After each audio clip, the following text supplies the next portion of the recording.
Astaghfirullah. Bismillahirrahmanirrahim. Assalamualaikum warahmatullahi wabarakatuh. Alhamdulillah wassalatu wassalamu ala Rasulillah wa ala alihi wa sahbihi wa mawalah wa la hawla wa la quwwata illa billahi wa ba'du. Anjuran mempersiapkan diri untuk menerima karunia Allah Subhanahu wa taala. Kita baca hadisnya baru kita terangkan. Di sini Nabi sallallahu alaihi wasallam bersabda, "Inna li rabbikum fi ayyami dahrikum nafahatun fata'arradu laha la'alla ahadukum an yusibahu nafhatun minha fala yashqa ba'daha abada." Sesungguhnya Rabb kalian memiliki banyak nafahat. Di sini terjemahkan karunia. Dalam hari-hari tahunan kalian. Oleh karena itulah persiapkanlah diri kalian untuk menerimanya. Semoga seorang di antara kalian mendapatkan sebuah karunia dari karunia-karunia Allah tersebut dan dia tidak akan celaka setelahnya selama-lamanya. Dan hadis ini juga ada penguat dari hadis yang lain. Disebutkan if'alul khaira yauma dahrikum wa ta'arradu linafahati rahmatillah fa inna lillahi nafahat min rahmatihi yusibu biha man yasha min ibadihi wasalullaha an yastura awratikum wa an yu'mina rawatikum. Kata Nabi sallallahu alaihi wasallam, berbuat baiklah kalian pada sepanjang masa kalian dan bersiaplah dan sambutlah nafahat, hembusan-hembusan rahmat atau karunia kasih sayang Allah untuk kalian. Sungguh Allah memiliki hembusan-hembusan pada rahmat dan kasih sayangnya yang akan diraih oleh para hamba-hamba yang dikehendakinya. Dan mohonlah kepada Allah Azza wa Jal agar menutup aurat keburukan kalian dan menenteramkan dari rasa takut dan kecemasan kalian. Taib ma'asyiral muslimat yang dimuliakan Allah Azza wa Jalla, hadis ini adalah hadis yang sangat agung sekali. Karena hadis ini menjelaskan kepada kita ada beberapa hari dalam tahunan itu yang kalau seandainya hari-hari tersebut kita lalui dengan ibadah kepada Allah Azza wa Jalla, maka kita akan selamat dan tidak akan celaka setelahnya selama-lamanya. Jadi dalam setahun itu ada hari-hari, ada waktu-waktu.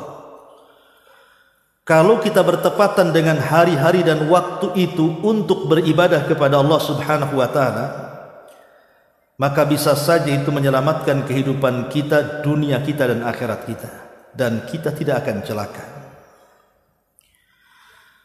Ma'asyiral muslimat yang dimuliakan Allah Subhanahu wa taala, Al-Imam Al-Munawi dalam kitabnya Faidul Qadir menjelaskan tentang arti nafahat. Karena di sini Rasul mengatakan inna li rabbikum fi ayyami dahrikum nafahat. Apa nafahat itu?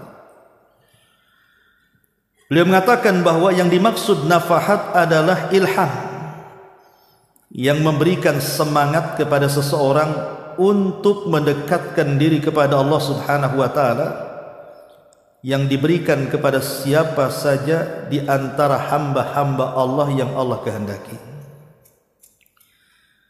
Ini satu arti nafahat. Ada juga yang mengatakan bahwa nafahat itu artinya ketenangan. Jadi Allah Subhanahu wa taala akan memberikan ketenangan tumakninah, keimanan, kesemangatan hidup, dan juga keselamatan kalau dia bertepatan dengan hari yang dimaksud dalam hadis ini. Lalu hari-hari apa dan waktu-waktu apa sebenarnya yang masuk dalam kategori hadis ini yang kalau kita bertepatan dapat hari dan waktu tersebut dan kita gunakan untuk ibadah dan berdoa, maka di sini Rasul mengatakan fala yashqa ba'daha abada, maka dia tidak akan sengsara setelahnya selamanya. Ma'asyiral muslimat yang dimuliakan Allah Subhanahu wa taala, para ulama ketika memberikan syarahan kepada hadis ini bahwa dalam setahun itu di antaranya ada 10 hari. Di 3 bulan dalam setahun yang kalau kita memanfaatkan 10 hari tersebut, maka Rasul menjamin fala yashqa ba'daha abada. Orang ini tidak mungkin celaka setelahnya selamanya. Yang pertama, 10 akhir Ramadan. 10 akhir Ramadan mulai tanggal 20 sampai selesai Ramadan. Itu hari-hari terbaik. Yang kalau seandainya seseorang memanfaatkan 10 akhir Ramadan itu di hari-harinya itu, maka dia akan mendapatkan 1 malam yang bandingannya sama dengan 1000 bulan beribadah kepada Allah Azza wa Jalla. Dan itu difirmankan di dalam Al-Quran, inna anzalnahu fi lailatul qadr wa ma adraka ma lailatul qadri khairun min alfi syahrin. Bahwa kalau kita mendapatkan 1 malam itu dari 10 malam di akhir Ramadan, maka kita sama telah melakukan ibadah selama 83 tahun 6 bulan kurang lebih. Artinya kan ini luar biasa kalau orang mendapatkan Lailatul Qadar itu, karena Lailatul Qadar itu bagian daripada nafahat dalam hadis itu. Ini yang pertama. Yang kedua, 10 awal bulan Dzulhijjah, dan itu sudah lewat bulan kemarin, di mana 10 awal bulan Dzulhijjah itu dinyatakan oleh Nabi SAW sebagai hari-hari terbaik dunia. Di dalam setahun itu ada hari-hari terbaik. Lah hari-hari terbaik dalam setahun dalam satu dunia ini adalah 10 awal bulan Dzulhijjah. Dan ini sudah saya jelaskan kenapa demikian, karena di 10 awal bulan Dzulhijjah itu terkumpul semua pokok-pokok ibadah. Jadi rukun Islam itu kita bisa sempurnakan di 10 awal bulan Dzulhijjah, dari syahadat, salat, puasa, zakat sampai ke haji kita bisa melakukannya. Karena haji itu hanya ada di bulan Dzulhijjah saja. Tapi di bulan Ramadan tidak bisa haji. Ibu haji di bulan Ramadan sendirian dan lempar jumrah tuh. Viral pula nanti. Artinya bahwa di sini 10 awal bulan Dzulhijjah termasuk nafahat juga di situ. Terutama puncaknya adalah di hari Arafah. Itu hari di mana Allah turun ke bumi kemudian mengampuni seluruh orang-orang yang sedang wukuf kecuali 2 manusia tidak akan diampuni.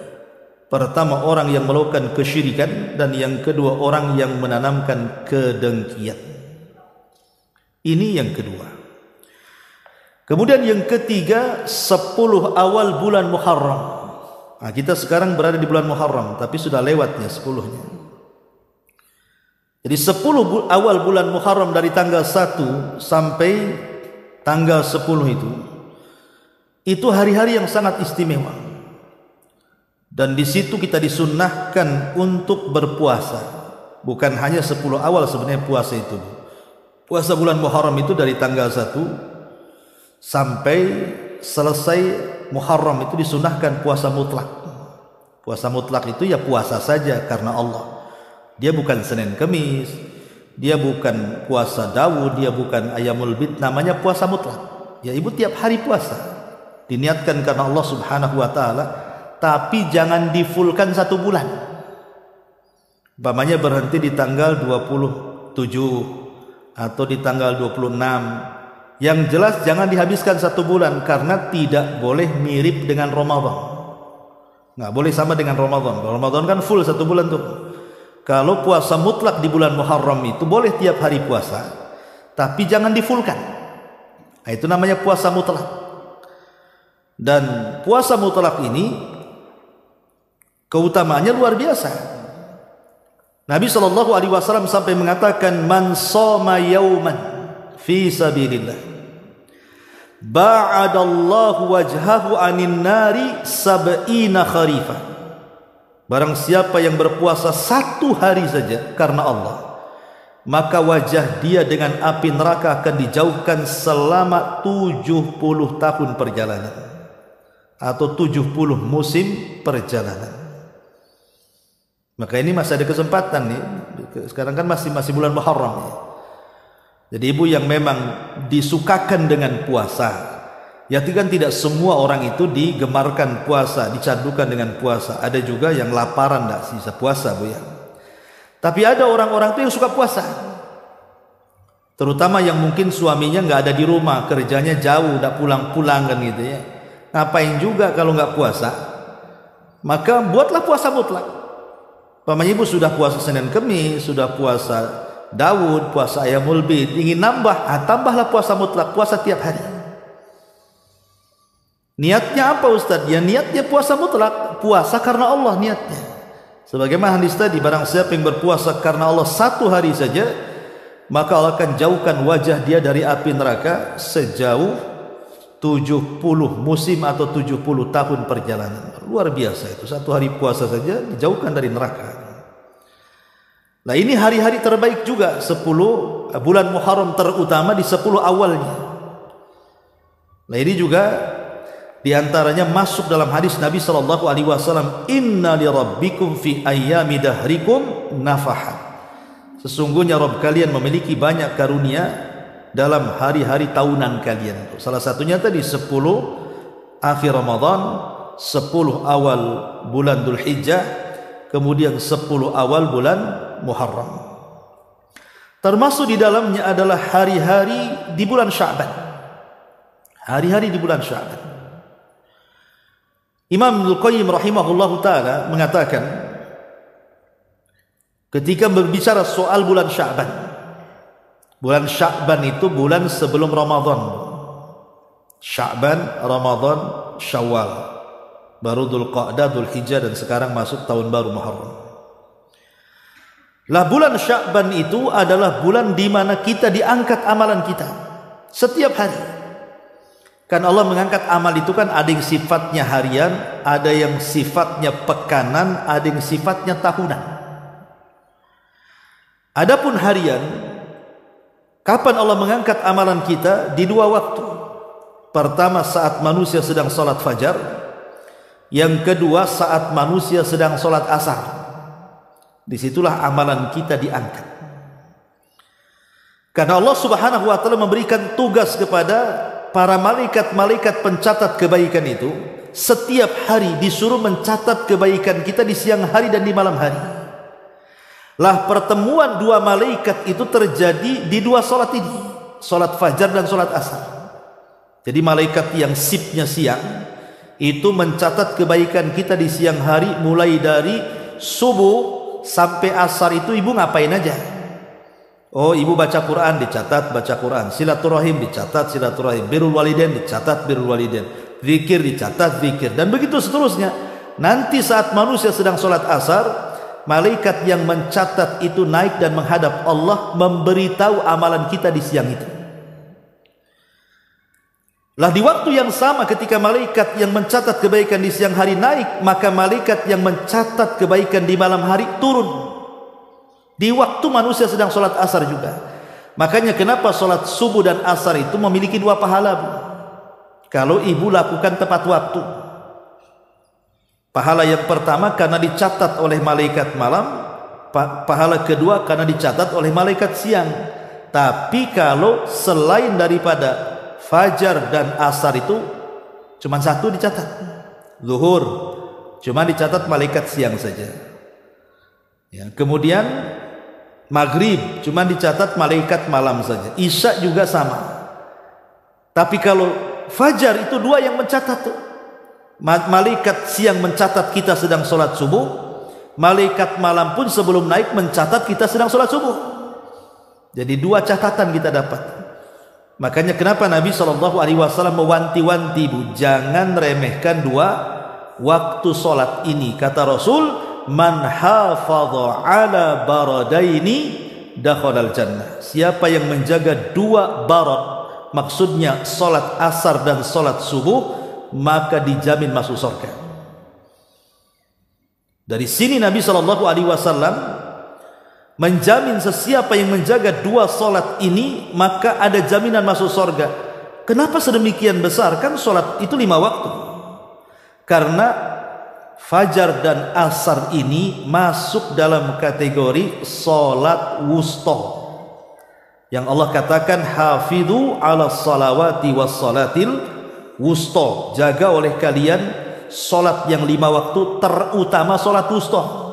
Nah, sebagian ahli tafsir mengatakan yang dimaksud salat wusta itu salat subuh, yang lain mengatakan yang dimaksud salat asar.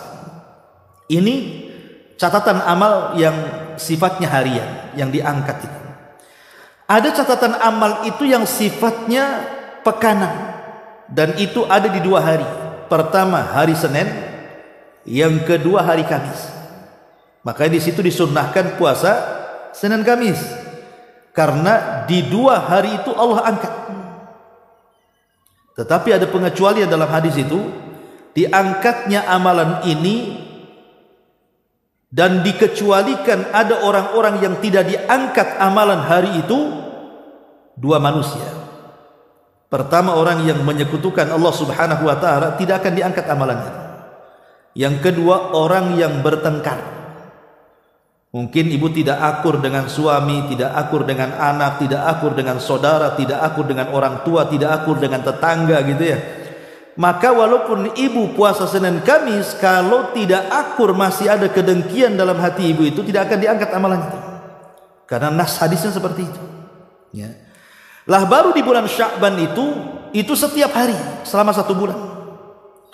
Makanya kenapa Nabi SAW selama bulan Sya'ban itu beliau berpuasa sama seperti bulan Muharram, puasa mutlak, puasa tiap hari. Ketika ditanya oleh sahabat, kenapa Nabi SAW banyak berpuasa sunnah di bulan Sya'ban, maka Nabi SAW hanya mengatakan, karena aku ingin saat diangkat amalanku, aku sedang berpuasa, katanya. Itu alasan Nabi SAW. Lah ini namanya hari-hari yang disebut dengan nafakhat dalam hadis yang kita bahas ini. 10 akhir Ramadan, 10 awal bulan Dzulhijjah, 10 awal bulan Muharram, dan hari-hari di bulan Sya'ban. Ini jelas keutamaannya. Ya. Ma'asyiral muslimat yang dimuliakan Allah Subhanahu wa taala. Adapun yang berkenaan dengan waktu-waktu, dalam 1 hari itu kan juga ada waktu-waktu. Yang dalam waktu itu ada nafkah, ada karunia-karunia Allah, ada rahmat-rahmat Allah yang turun kepada kita. Dan kalau kita mencocoki waktu itu dalam 1 hari, maka kita akan masuk pada lafaz hadis Nabi SAW, fala yashqa ba'daha abada. Ibu tidak mungkin celaka setelahnya selamanya. Apa waktu-waktu dalam harian itu? Pertama, sepertiga malam akhir. Sepertiga malam akhir. Malam itu kok dibagi 3, ada sepertiga malam awal, ada sepertiga malam tengah, ada sepertiga malam akhir. Lah sepertiga malam akhir ini adalah waktu yang sangat ajaib. Kenapa demikian? Karena setiap hari Allah itu turun ke langit dunia. Kemudian Allah Subhanahu wa taala berfirman kepada kita setiap hari. Apa firman-Nya? Man yad'uni fa astajibalah, wa man yas'aluni fa u'tiyah, wa man yastaghfiruni fa aghfiralah.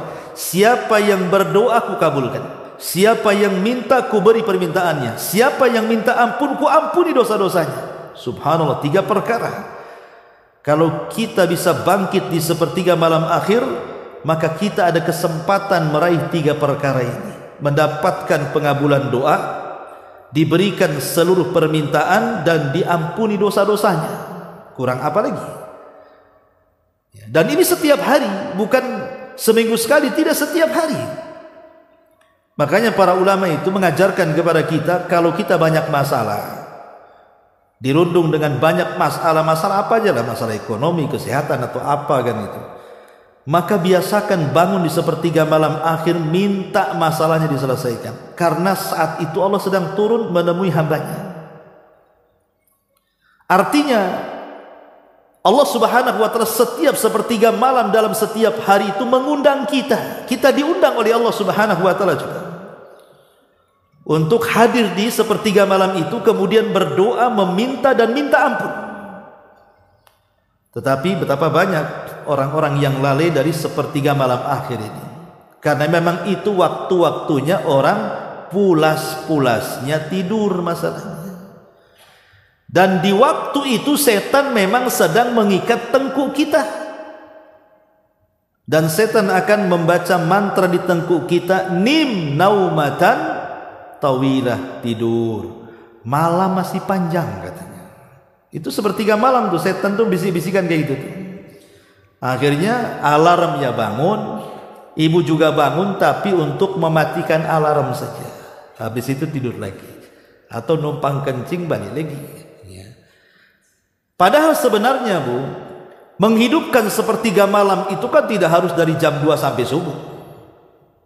Karena namanya Qiyamul Lail itu juga bukan mesti tahajud saja. Qiyamul Lail ini masuk pada kategori zikir. Kalau ibu sudah berzikir walaupun hanya 10 menit, itu disebut Qiyamul Lail. Oh, malas berzikir Ustaz, kayaknya lisan lagi sariawan.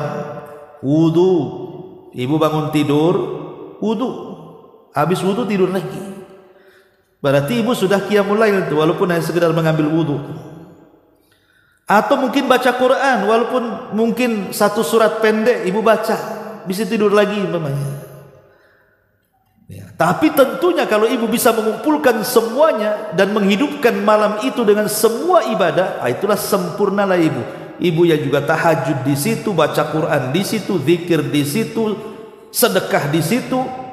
Ya, kan sekarang kan enak bersedekah itu Bu. Umpamanya kita mau ngambil waktu-waktu yang sangat mustajab, sedekah di sepertiga malam akhir kan enak, sekarang bisa ditransfer. Ya. Ataupun umpamanya ibu naruh celengan gitu ya, mengkhusus nih celengan di panti asuhan, di pembangunan masjid, di pembangunan apa, taruh aja di tempat di kamar itu. Pas bangun sepertiga malam ambil uang masukkan kan itu ya. Tapi akhir bulan jangan pula untuk belanja, kan itu untuk diinfakkan. Kepepet Ustaz pinjam dulu, ya dibayar kalau pinjam. Artinya bahwa di sini ada waktu-waktu dalam satu malam itu, itulah disebut dengan inna li rabbikum fi ayyami dahrikum nafahat. Jadi disitulah nafahatnya, ada karunia-karunia, rahmat-rahmat Allah yang turun di sepertiga malam akhir. Ini waktu-waktu khusus ya. Ini yang pertama. Ya. Kemudian yang kedua juga disebutkan dalam syarahnya oleh para ulama adalah di waktu ibu sedang sujud. Itu waktu yang sangat mustajab. Ibu sedang sujud itu. Ya sujud itu maksudnya dalam sholat ya. Dan sholat ini kan ada yang wajib, ada yang sunnah. Baik ibu sholat wajib, baik ibu sholat sunnah, ketika posisi ibu sedang sujud, itu waktu yang sangat istimewa bagi seorang mukmin. Makanya biasakan lamakan dalam sujud itu, kecuali kalau ibu jadi makmum. Ya jangan sampai lama-lama ketinggalan sama imam nanti. Maksudnya dalam posisi ibu sholat sendiri, apalagi kan afdoliyah sholat wanita itu di rumah. Boleh ke masjid tapi afdolnya di rumah. Artinya memungkinkan ibu bisa sujud lama gitu kan di rumah. Bahkan ada seorang ulama itu namanya Sufyan Ats-Tsauri. Sufyan Ats-Tsauri rahimahullah ta'ala, seorang tabi'in itu kalau sujud lamanya itu seperti orang tawaf 7 kali tawaf. Satu kali tawaf berapa putaran? 7 putaran. Ini sama dengan 7 tawaf. Berarti 7 putaran kali 7 lah. Selama itu tuh Sufyan Ats-Tsauri kalau sujud dalam sholat sunnah. Ya ibu bisa juga kayak Sufyan Ats-Tsauri, tapi nggak yakin kalau ibu tak tidur. Kalau kelamaan kan tidur juga kan itu. Tapi kalau ulama dulu kan betul-betul dimanfaatkan waktu sujud tuh. Kenapa demikian? Karena ada hadis di mana Nabi Shallallahu Alaihi Wasallam mengatakan bahwa paling dekatnya seorang hamba dengan Allah Subhanahu Wa Taala itu di waktu sujud. Paling dekatnya dari semua ibadah yang Allah perintahkan kepada kita, Bu. Yang paling dekat seorang hamba dengan Allah itu ketika melakukan ibadah sujud. Kan ibadah banyak, sedekah ya ibadah, silaturahim ya sedekah, baca Quran ya sedekah, semua ibadah kan. Salat juga ibadah. Tapi dalam salat pun tidak semua gerakan dekat dengan Allah. Yang paling dekat dengan Allah itu justru ketika sujud itu. Alasannya kenapa? Karena sujud itu sama dengan merendahkan kita serendah-rendahnya, karena tempat yang sangat istimewa bagi kita, wajah itu diletakkan di tempat yang paling hina di bawah. Hanya karena Allah Subhanahu Wa Taala. Dari anggota badan kita kan yang paling ibu rawat pasti wajah kan. Yang paling banyak biayanya itu wajah. Nggak ada ibu beli-beli untuk dengkul tuh nggak ada. Untuk apa kan? Paling wajah. Semua ada di wajah duit itu. Makanya karena dia adalah tempat yang paling istimewa bagi manusia, terutama wanita, tiba-tiba diletakkan di bumi pula tempat yang diinjak manusia yang paling hina. Menunjukkan apa? Kalau bukan penghambaan, apa namanya itu? Berarti karena Allah sedang melihat pembuktian penghambaan kita di waktu sujud, wajar kalau Nabi SAW mengatakan aqrabu ma yakunul abdu min rabbihi wa huwa sajid, kata Rasul. Yang paling dekat seorang hamba dengan Allah Subhanahu Wa Taala adalah posisi dia sedang sujud dalam salat. Kemudian di ujung hadis Rasul mengatakan fa'aksiru fihi doa, perbanyak doa di situ, kata Rasul. Kenapa? Hampir-hampir doa orang yang sedang sujud itu ditolak, tidak akan ditolak, mustajab ya.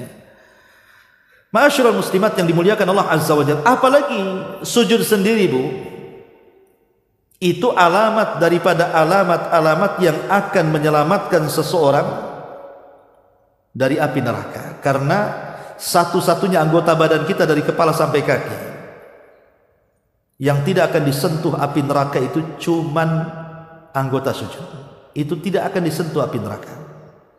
Anggota sujud ada berapa? Ada 7 ya. 1 sama hidung ini jadikan 1 dahi dengan hidung. Yang kedua telapak tangan. Yang ketiga 2 lutut. Kemudian 2 lutut 2, tangan 2, kaki 2, itu sudah 6. Kemudian dahi dan hidung itu 1, berarti 7. Itulah anggota sujud. Itu tidak akan disentuh api neraka. Makanya ada hadis ketika orang-orang yang berada di sorga itu, mereka berbincang-bincang soal teman-teman mereka yang masuk neraka. Dan ini pentingnya kita ini punya kawan yang baik, Bu. Karena kawan yang baik itu terkadang bisa menjadi syafaat bagi kita pada hari kiamat. Jadi orang-orang ini bicara, mana teman kita tuh yang satu pengajian di Sukajadi itu ya, yang suka kumpul-kumpul, kok nggak ada? Kata malaikat, itu di neraka tuh kawanmu tuh. Maka ini orang-orang akan bangkit nih. Kemudian dia mengatakan, ya Rabb, la tastakmil ladzati hatta tukhrijahu minan nar. Ya Rabb, jangan kau penuhi kelezatan kami di sorga sampai kau keluarkan kawan kami dari neraka. Maka Allah Subhanahu Wa Taala merintahkan para malaikat untuk menjemput dari neraka, karena syafaat teman-teman yang baik di sorga. Lah malaikat tidak kenal mana kawannya satu yang ada di neraka itu kecuali dari bekas sujudnya, kata Nabi. Dari sini menunjukkan bahwa kalau orang suka sholat, insya Allah dia ada kesempatan selamat dari neraka walaupun dia sempat masuk neraka. Kenapa? Karena malaikat yang akan menyampaikan syafaat kepada penduduk neraka itu, mereka tidak mengenali mana satu yang diselamatkan kecuali dari anggota sujudnya. Makanya kenapa kemudian sujud ini sangat istimewa sekali, karena bisa mendatangkan kebaikan, menghilangkan keburukan, bahkan bisa mengangkat derajat dan amalan yang paling cepat masuk surga. Karena ada di zaman Rasul seorang anak kecil namanya Rabi'ah al-Aslami, usianya 10 tahun. Rabi' al-Aslami itu. Tapi dia suka bantu Nabi. Jadi kalau malam-malam dia nggak pernah tidur. Jadi dia tidurnya itu di samping pintu rumah Nabi sambil lesehan-lesehan. Khawatir apa? Khawatir tengah malam Rasul perlu sama dia. Entah mungkin mengambilkan sandalnya, entah mengambilkan siwaknya, entah mengambilkan air wudunya. Pokoknya Rabi' al-Aslami ini tidak jauh-jauh dari pintu Nabi itu kalau malam. Khawatir ada hajat malam-malam Nabi itu. Usia 10 tahun masih kecil kan. Ibu punya anak 10 tahun kayak apa kan itu, masih kecil. Jadi Nabi SAW ini, karena Nabi itu tidak pernah melupakan kebaikan orang, walaupun anak-anak, akhirnya dipanggil sama Nabi itu Rabi' al-Aslami ini. Ya Rabi'ah, engkau sudah banyak berbuat baik kepadaku. Salni masyiti, mintalah sesuatu, aku akan beri. Coba Bu, kalau posisi anak 10 tahun di zaman sekarang, ibu bilang begitu, kira-kira minta apa Bu? Handphone, gadget, kan itu ya, seputar itulah. Nggak mungkin minta ya, paling minta handphone paling tinggi. Tapi Rabi' al-Aslami ini 10 tahun di luar perkiraan kita. Ketika Rasulullah SAW mengatakan minta sesukamu katanya, karena engkau sudah banyak membantuku, kata Rasulullah. Kata Rabi' al-Aslami ini, apa kata dia? Ya Rasulullah, aku tidak hendak apapun, cuman satu permintaan kepadamu ya Rasulullah. Kata Rasul, apa itu? Inni uridu ma'aka fil jannah, aku hanya ingin menjadi temanmu di sorga, katanya. Ini 10 tahun ngomong begitu. Dia ingin jadi teman Nabi di sorga, umur 10 tahun. Itulah orang-orang kalau ditarbiyah dalam tarbiyah nubuah itu seperti itu. Umur, walaupun umur kecil, tapi kalau ibu betul-betul mentarbiyahnya di atas syariat, pasti yang keluar dari lisannya pun yang bagus-bagus kan. Tapi Nabi SAW tidak lantas mengiyahkan. Nabi mengatakan, ya Rabi'ah, kalau begitu fa'inni, bantulah aku untuk mencapai cita-citamu, ala dzalika bi kathratis sujud, tolong perbanyak sujud, kata Rasul. Bantu supaya aku bisa mengabulkan permintaanmu, perbanyak sujud, katanya. Artinya disuruh banyak sholat. Nah, bagaimana di sini Nabi SAW mengisyaratkan bahwa sujud ini juga salah satu penyebab besar orang masuk ke dalam surga. Ini nafahat dalam waktu-waktu dalam sehari itu. Juga yang kedua adalah di waktu sujud. Kemudian yang ketiga, satu waktu di hari Jumat. Ini hari Jumat ya. Nabi SAW pernah mengatakan, fil Jum'ati sa'atun la yuwafiquha abdu muslim qaimun yusalli fasa'alallaha khairan illa a'tahu. Kata Nabi SAW, di hari Jumat ini ada satu waktu, kata Rasul, kalau ada seorang hamba muslim berdoa kepada Allah bertepatan dengan waktu mustajab doa itu, minta apapun Allah beri, kata Allah, kata Nabi. Sebagian para ulama berselisih pendapat, maksudnya satu waktu di hari Jumat yang kalau kita berdoa mustajab itu kapan? Kan Jumat ini kan sehari semalam gitu ya. Mulai dari kemarin terbenam matahari itu sudah mulai malam Jumat. Nah, sekarang sudah pagi Jumat, tar lagi siang Jumat, nanti sore Jumat, terbenam matahari, habislah Jumat tuh. Lah dalam sehari semalam itu yang dimaksud waktu mustajab itu kapan? Sebagian para ulama mengatakan, ada yang mengatakan annaha min julusil imam ila inqidha'is shalah. Pertama, sebagian mengatakan mulai daripada duduknya imam, seorang khatib di khutbah Jumat itu, sampai selesai sholat. Jadi mulai imam duduk, kemudian berkumandang azan, kemudian berkhutbah kan gitu. Kemudian ada namanya duduk di antara dua khutbah, kemudian khutbah lagi, kemudian selesai khutbah, kemudian sholat Jumat, kemudian selesai. Lah di waktu itulah mustajabnya doa. Kan ibu bisa dengar dari rumah kan, kalau dengar azan, berarti ini sudah azan kedua lah. Umumnya di negeri kita kan Jumat 2 kali azan. Berarti kalau ibu sudah mendengar azan kedua, berarti ini imam sudah mulai naik mimbar tuh. Disitulah waktu mustajab. Ibu berdoa di situ sampai selesai sholat. Ini satu waktu. Pendapat yang kedua, maksudnya annaha ba'da al-asri. Maksudnya adalah setelah sholat asar. Jadi setelah sholat asar di hari Jumat, dari ba'da asar sampai terbenam matahari, disitulah waktu mustajab doa. Dan ini pendapat yang kedua, sebagaimana pendapat Abdullah ibn Salam, Abu Hurairah, Imam Ahmad, dan banyak sekali para ulama mengatakan bahwa yang dimaksud waktu yang mustajab doa di hari Jumat itu artinya setelah asar sampai maghrib. Dan dua-duanya, kata para ulama, bisa kita lakukan. Nah, ini juga diantara nafahat yang disebutkan, inna li rabbikum fi ayyami dahrikum nafahat, waktu-waktu yang sangat luar biasa yang Nabi mengatakan fala yashqa ba'daha abada. Orang kalau mendapatkan waktu itu tidak akan sengsara setelahnya selama-lamanya. Nah, ini juga diantara waktu-waktu istimewa. Kemudian yang keempat, ketika turun hujan. Ketika turun hujan, Nabi SAW ketika turun hujan itu disebutkan dalam sebuah hadis dari Anas ibn Malik radhiyallahu an, asabana wa nahnu ma'a Rasulillah sallallahu alaihi wasallam matarun. Kata Anas, kami pernah bersama Rasul, tiba-tiba hujan deras. Apa yang terjadi? Qala fahasara Rasulullah sallallahu alaihi wasallam thawbahu hatta asabahu minal matar. Maka Nabi sallallahu alaihi wasallam kemudian membuka sebagian bajunya dari badannya sengaja supaya hujan itu menimpa sebagian baju dan badannya. Ya. Dan ini bertentangan dengan kebiasaan kita pula. Ibu kalau hujan malas keluar kan, kalau kena sikit aja rintikan, wah nanti sakit kepala katanya.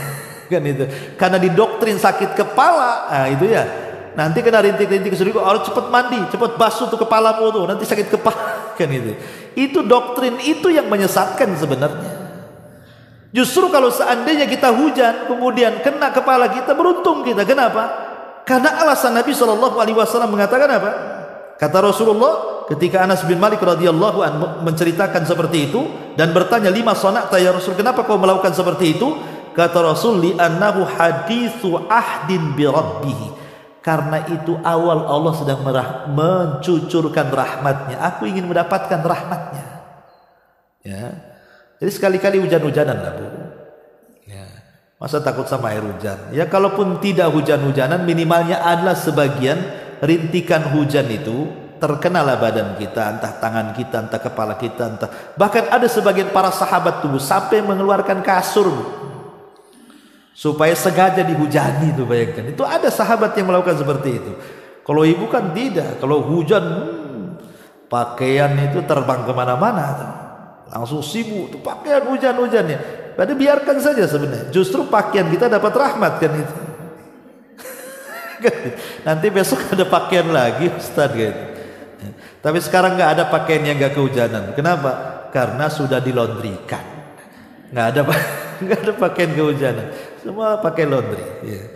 Jadi ini juga diantaranya detik-detik saat hujan itu saat turun rahmat. Makanya kenapa Nabi SAW menganjurkan berdoa saat hujan itu? Karena di situ sedang turun rahmat, di situ rahmat Allah Subhanahu Wa Taala sedang turun. Minta apa saja yang kita minta saat hujan itu, mumpung sedang hujan. Tapi harus lihat-lihat juga Bu, kalau memang hujannya memang tidak membahayakan kiranya, maka kita juga berdoa Allahumma sayyiba nafi'ah. Ya Allah, mudah-mudahan hujan ini bermanfaat. Tapi kalau hujannya ini kok ada angin puting beliungnya, ini atap sudah sibuk gitu ya, mau naik aja, maka doanya lain lagi. Maka Nabi SAW mengajarkan Allahumma hawalaina wala alaina. Ya Allah, jangan hujan ini kau jadikan musibah bagi kami. Kalau perlu kau hantarkanlah tuh hujan itu ke bukit-bukit, tempat tumbuhnya pohon, di lembah-lembah, janganlah ke sini. Ya, karena tidak semua hujan juga rahmat, ada juga berbentuk azab Allah Subhanahu Wa Taala. Tapi banyak gara-gara hujan rumah roboh, orang kebawa banjir, meninggal juga. Artinya yang saya bicarakan di sini adalah hujan yang betul-betul tidak membahayakan. Itulah hujan yang membawa rahmat. Disitulah kita dianjurkan untuk berdoa kepada Allah Subhanahu Wa Taala. Nah, ini juga diantara waktu-waktu yang disebutkan oleh para ulama. Ya, termasuk juga diantara nafahat adalah waktu ba'da subhi ila tulu'i syamsi, setelah subuh sampai terbit matahari itu waktu yang sangat ajaib di situ. Sampai-sampai Nabi SAW berdoa untuk umatnya pada waktu ini. Apa kata Nabi SAW? Allahumma barik li ummati fi bukuriha. Ya Allah, berkahi umatku di waktu paginya. Sampai-sampai Imam Ibnul Qayyim rahimahullahu ta'ala ketika memberikan catatan kepada hadis ini, apa kata beliau? Orang yang terbiasa tidur saat turunnya rahmat, saat turunnya berkah di pagi hari, maka tidak akan ada kebaikan dalam kehidupannya, tidak dalam usahanya, tidak dalam keluarganya, tidak dalam kehidupannya, tidak dalam waktu-waktunya. Maksudnya orang yang terbiasa tidur setelah subuh gitu maksudnya. Tapi kalau seandainya memang ada hal-hal yang menjadikan dia tidak bisa tidak tidur, harus tidur karena kelelahan, di malam hari mungkin begadang karena bekerja, mungkin suami bekerja atau ibu karena punya anak kecil gitu ya, rewel, akhirnya asih bangun, tidur sesaat bangun lagi, sehingga tidurnya itu habis subuh. Kata Syekh bin Baz rahimahullah ta'ala nggak masalah, karena ada dzuruf di situ, karena ada udzur syar'i sehingga dia tidak bisa menahan kantuk. Tapi kalau menjadi sebuah kebiasaan habis subuh tidur, itulah yang tidak akan dapat berkah hidupnya. Karena Nabi SAW yang mengatakan kan, Allahumma barik li ummati fi bukuriha. Ya Allah, berkahi umatku di waktu paginya.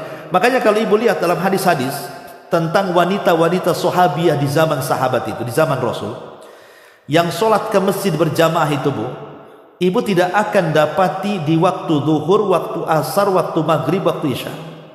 Tapi rata-rata hadis-hadis yang menceritakan wanita-wanita di zaman Rasul ke masjid salat di belakang Rasul itu hanya ada di sholat subuh.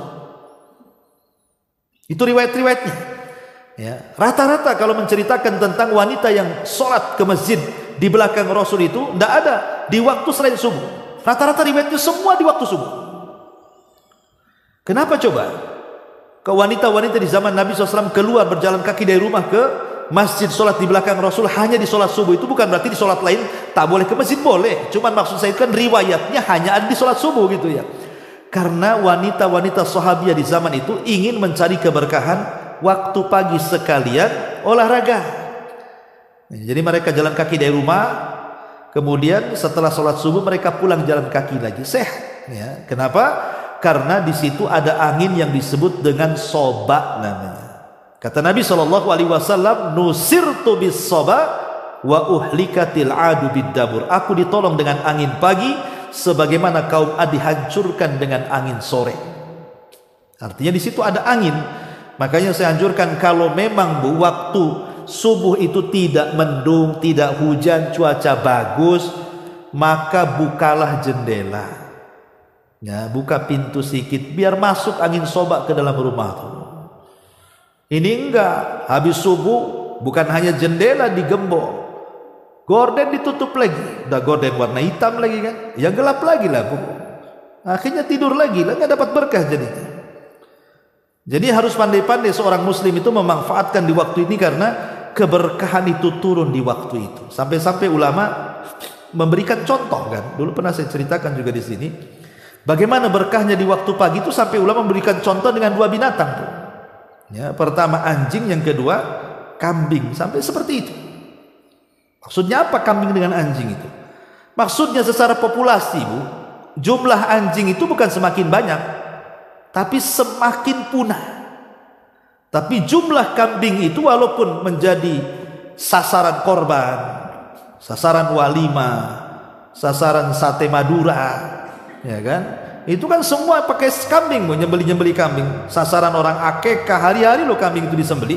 Apalagi waktu korban tuh ratusan ribuan kambing disembeli. Kok tidak habis-habis lo kambing itu? Tapi kan anjing itu orang-orang tertentu, agama-agama tertentu yang suka. Kan tidak semua orang suka daging anjing itu. Nggak ada. Dan nggak ada ceritanya orang akekah itu berapa anjing disembeli. Atau orang walimah kalau pakai anjing kan mau makan di situ. Tapi kenapa secara populasi kok habis tuh anjing tuh? Lah inilah bedanya berkah di sini. Karena anjing itu kalau malam dia nggak pernah tidur, layapan dia. Ya. Tidurnya kapan? Habis subuh. Ya, waktu turun rahmat dan barokah itu anjing tidur. Kalau kambing malam-malam tidur, Bu. Tepat waktu lagi tidurnya. Itu bangunnya kambing itu habis subuh, Bu.